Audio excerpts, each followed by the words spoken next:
Ayan po si Maki, tapos na po siya mag-breakfast. Bali ako po ngayon ay maglalaba. Kaya ang gagawin ko po, maiinip po kasi siya dito, ihahatid ko na lang po siya pa uwi. Para hindi siya mainip. Kasi po doon sa kanila, mayroon siyang friendship na doggy.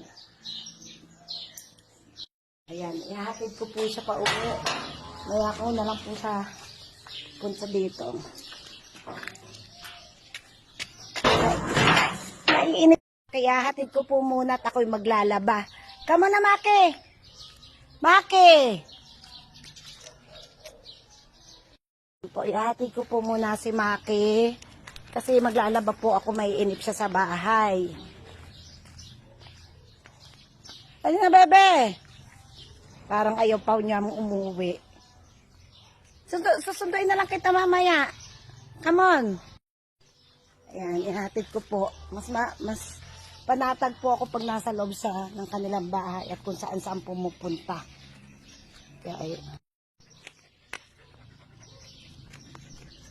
bye-bye ha. Sunduin na lang kita ulit mamaya. Love you.